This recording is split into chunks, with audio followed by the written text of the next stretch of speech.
આણા એ ધમ્મો, આજ્ઞા એ જ ધર્મ છે. અને જિનેશ્વરની આજ્ઞાનો ટૂંક સાર એ છે કે જે રીતે રાગ દ્વેષનો શીઘ્રપણે વિલય થાય તે રીતે જ માનવે પોતાના જીવનમાં પ્રવર્તન કરવું. સંસારમાં સુખ એ આજ્ઞા પાલનનું ફળ છે અને દુઃખ મળવું એ આજ્ઞા વિરાધનનું ફળ છે. આજ્ઞાનું પાલન એ સર્વ જીવનિકાયને હિતકારી છે, શ્રેયસ્કર છે અને કલ્યાણનું કારણ છે. આજ્ઞાનું વિરાધન એ સ્વચ્છંદને પોષનારું હોવાથી અકલ્યાણકારી, અહિતકારી હોવાથી તે વર્જ્ય છે. વિરાગ એટલે ઈચ્છાની ઈચ્છાનો અભાવ અને વીતરાગ એટલે ઈચ્છારહિતની અવસ્થા. ઈચ્છારહિત થવાની ઈચ્છાના ધ્યેયથી ઈચ્છારહિત દેવની અને મૂર્છારહિત ગુરુની ઉપાસના પૂર્વક ઈચ્છારહિત થવાના પદને પામવાની ઈચ્છાથી જે દાન આપે છે, જે શીલ પાળે છે, જે તપ કરે છે અને જે ભાવ સેવે છે તેવો ધર્મી જ સાચો આજ્ઞાપાલક અને સાચો મોક્ષગામી જીવ છે. સમગ્ર વિશ્વ એ આજ્ઞાપાલન અને આજ્ઞાના ભંગનું જ પરિણામ છે. જૈન માત્ર કર્મના આશ્રવો અને કર્મબંધથી ડરનારો અને સંવર તથા નિર્જરાનો ખપી અને મોક્ષની અભિલાષાવાળો જ હોય. એનો અર્થ એ છે કે જૈન અરિહંત, સિદ્ધ, સાધુ અને ધર્મરૂપી મંગળને અને તેમની આજ્ઞાના પાલનને માનનારો હોય. અરિહંતો વ્યવહારથી તેમની આજ્ઞા પાલન દ્વારા શરણ, આશ્રય અર્થાત દુર્ગતિમાં પડતા જીવને હસ્તાવલંબન આપે છે અને નિશ્ચયથી તો અંતરમાં તેમના પ્રણિધાન કરવા દ્વારા રાગાદી શત્રુઓના ભયથી પછી તે રક્ષણ કરે છે. અરિહંતોમાં સ્વભક્તોનું ત્રાણ, શરણ અને રક્ષણ કરવાનું સ્વાભાવિક સામર્થ્ય છે. એ વાતનો અનુભવ અરિહંતોની આજ્ઞા પાલન કરનાર સર્વ એવા મહાપુરુષોને થયેલો જ છે. આજ્ઞા પાલનનો અધ્યવસાય આજ્ઞા ઉપરના બહુમાનથી થાય છે અને તેનો પરિણામ આજ્ઞાકારકના માનસિક પ્રણિધાનથી થાય છે. માનસિક પ્રણિધાનનો ઉપાય મૂલોત્તર ગુણોનું પાલન ઇત્યાદિ બાહ્ય ક્રિયાઓનું આલંબન છે. પ્રભુની આજ્ઞામાં બે પરમ સત્યો સમાયા છે. પહેલું સત્ય સૌએ પોતે જ પોતાનો વિકાસ કરવાનો છે અને બીજું પરમ સત્ય છે અહીંનું સર્વ તોડવાથી ત્યાં જે જોડાય છે તેમાં જ વિકાસ સમાયો છે. અહીંનો વિનાશ એ ત્યાંનું સર્જન. તો પરમાત્માની આજ્ઞા શું છે? પ્રભુની આજ્ઞા દુષ્કૃતનો ત્યાગ કરવાની તથા સુકૃતનું સેવન કરવાની છે. ચિત્તને સ્ફટિક જેવું નિર્મળ બનાવવું અને તે માટે જ્ઞાનાદિને પોષવા અને રાગાદિને હણવા એ આજ્ઞા છે. પ્રભુની આજ્ઞા મુજબ તપ, સંયમ અને અહિંસામય જીવન ગાળનારો તેના દ્વારા અંતઃકરણમાં અરિહંતોનું અખંડપણે પ્રણિધાન કરીને આજ્ઞા બહુમાનવાળો બને છે. આજ્ઞા બહુમાન મૈત્ર્યાદિ ભાવોનું સંવેદન કરાવે છે તેના પરિણામે જીવો ઉપર અહિંસાનો અને વિષયો ઉપર સંયમનો અધ્યવસાય અખંડિત રીતે બને છે. વિશુદ્ધ અને એકાગ્ર ચિત્ત ધ્યાન યોગ રૂપ બનીને જીવને સકલ કર્મથી મુક્તિરૂપી પરમપદની પ્રાપ્તિ જરૂરથી કરાવનાર થાય છે. પ્રભુની આજ્ઞા કલ્યાણકારી છે. હિંસાદી પાપને ત્યાજ્ય ન માનવું તે મિથ્યાત્વ છે. પાપની છૂટ હોવી તે અવિરતિ છે. તથા પ્રમાદ, કષાય અને યોગ જો દુષ્ટ હોય તો તે પણ કર્મબંધના હેતુ છે. જિનેશ્વરોની આજ્ઞા એ રીતે કલ્યાણ કરનારી છે કે તે મિથ્યાત્વ, અવિરતિ, પ્રમાદ, કષાય અને યોગથી બચવાનો માર્ગ બતાવે છે. જિનાજ્ઞા પાલનના અધ્યવસાયથી હિંસા આદિ સર્વ આશ્રવોથી બચવા રૂપ લાભની સાથે પરમ ઉપકારી એવા શ્રી જિનેશ્વર ભગવંતોનો અત્યંત વિનય તથા જે બહુમાન થાય છે ને, બસ તે જ કર્મની નિર્જરાનો પરમ હેતુ છે. જિનાજ્ઞાના પાલનના અધ્યવસાયથી અશુભનો સંવર અને વિનય થવા વડે વિપુલ કર્મ નિર્જરા સધાય છે. અહંકાર રૂપી પાપનો નાશ વિનય ગુણથી થાય છે, જે પ્રભુની આજ્ઞાના પાલનના અધ્યવસાયથી પ્રગટે છે. તેથી જ એમ કહેવાય છે કે પ્રભુની આજ્ઞાની સાથે જ ધર્મ પણ બંધાયેલો છે. ધર્મની બધી જ ક્રિયા મનને અને ઇન્દ્રિયોને કાબૂમાં લેવા માટે જ છે. ધર્મ ક્રિયા જિનાજ્ઞા પાલનના હેતુપૂર્વક જ થવી જોઈએ. જે ક્રિયાઓ મોહરાજાના આજ્ઞાપાલનથી થાય તે પ્રત્યેક ક્રિયા કર્મક્ષય અથવા તો મોક્ષ હેતુક ન બને.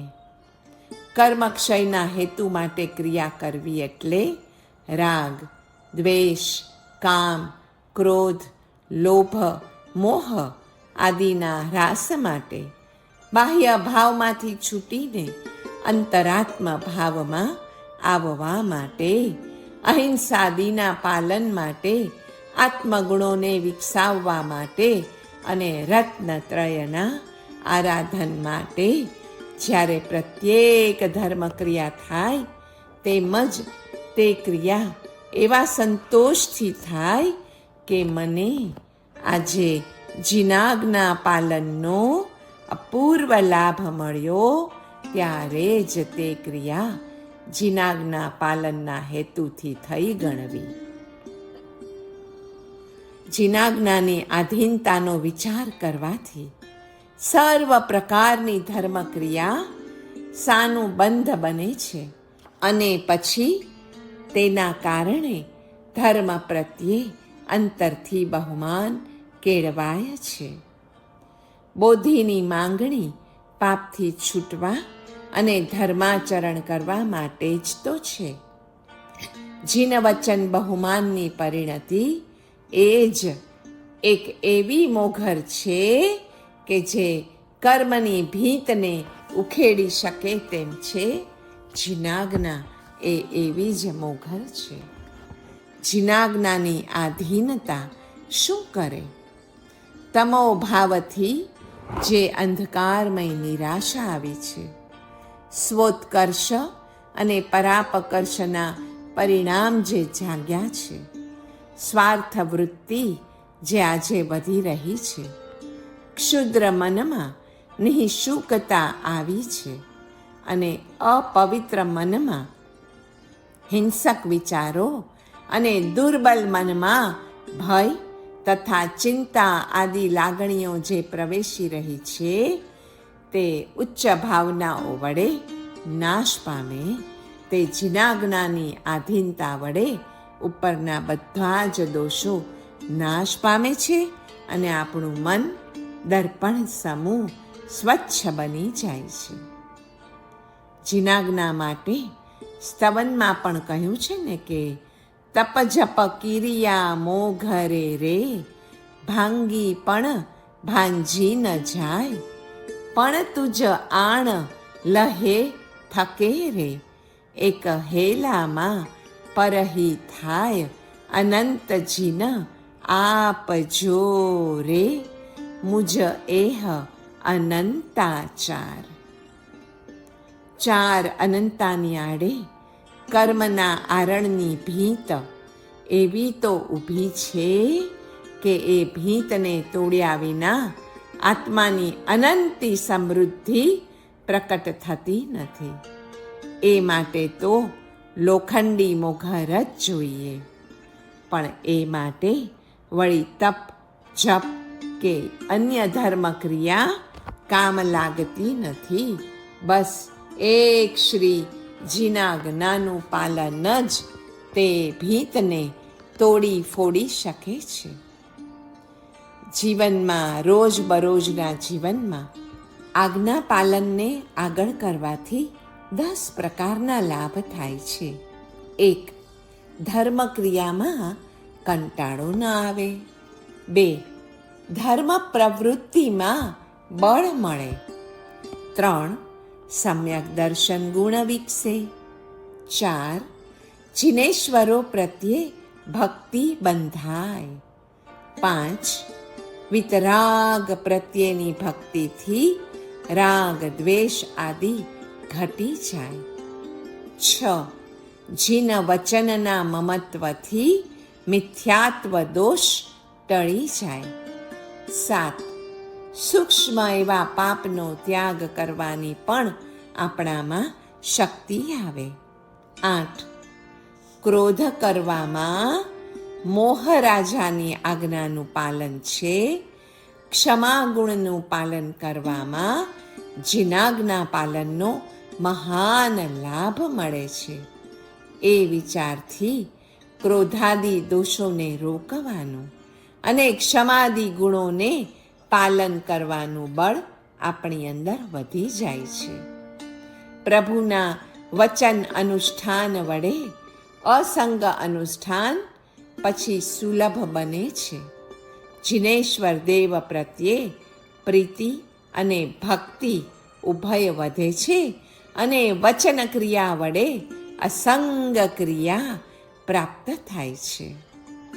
આજ્ઞા પાલનને આગળ કરવાથી 9મો લાભ છે વિચાર, વાણી, કાયા ઉપરાંત ઇન્દ્રિયોની પ્રવૃત્તિમાં પ્રત્યેક વખતે જીનાજ્ઞાના પાલનની તક મળે છે. આવો ભાવ ધારણ કરવાથી આપણો વ્યવહાર પણ વિશુદ્ધ બને છે.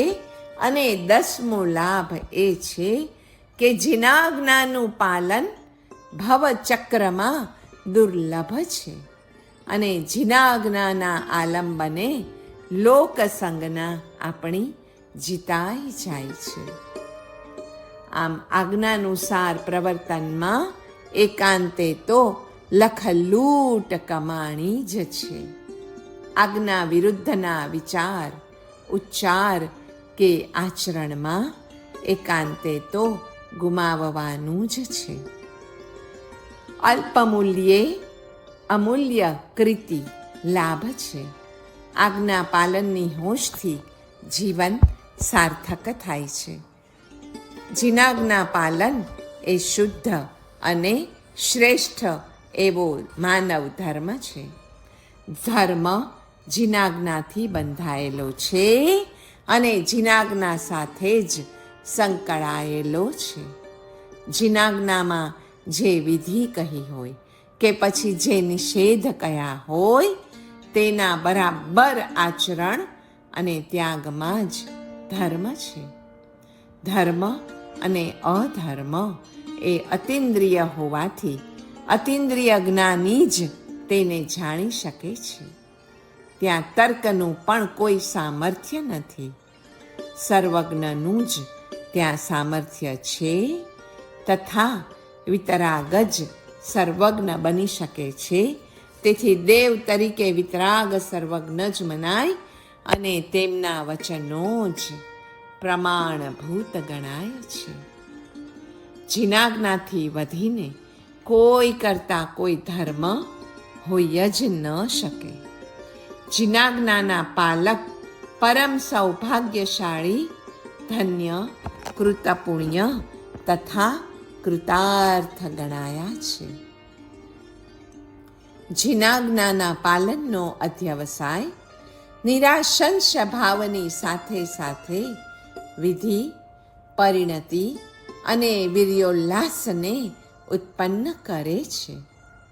ફળની ઈચ્છાનો પ્રતિપક્ષી અને કર્તૃત્વના અભિમાનને છેદનારો તથા વિધિ અને વીર્યોલ્લાસને પોષનારો હોવાથી વિશુદ્ધ છે. જીન કથિત છે, માટે આજ્ઞા એ કર્તવ્ય છે. એ ભાવથી કરાતું અનુષ્ઠાન વિધિ અને વીર્યોલ્લાસને પુષ્ટ બનાવે છે તથા પરિણતિ અને નિષ્કામતાને પુષ્ટ પણ કરે છે. ભાવથી કરાતું અનુષ્ઠાન એ જ સદ અનુષ્ઠાન બને છે. અરિહંત, સિદ્ધ, આયર્ય, ઉવજ્જાય અને સાધુ, આ પાંચેની આજ્ઞાને નમસ્કાર અથવા પોતાના આત્માની જ તે ભાવિ પર્યાયોને નમસ્કાર સહજમલ રૂપ પાપનો નાશ કરે છે અને તથા ભવ્યત્વ રૂપ સ્વભાવનો વિકાસ કરવા રૂપ ઉત્કૃષ્ટ એવા મંગળનો લાભ કરે છે. પંચ પરમેષ્ઠીની આજ્ઞા પાલનનો પરિણામ મંગળરૂપ છે. એથી વિરુદ્ધ પરિણામ તે અમંગળરૂપી પાપ કહ્યું છે.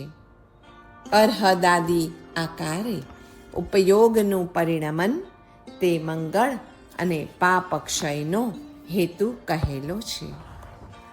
જીનાજ્ઞા એટલે જીનવાણી, આગમ. શુદ્ધાત્મા પોતાનામાં છે જ, તેને ખોળીને અનુભવ કરવો તે તીર્થંકરની આજ્ઞા છે અને આપ્ત વાક્યનો અનુભવ છે. પરભાવની મમતા મૂકી દેવાથી તે અનુભવ અવશ્યપણે થાય છે. નમસ્કાર ભાવ એટલે સ્નેહ ભાવ, આદર ભાવ, પૂજ્ય ભાવ.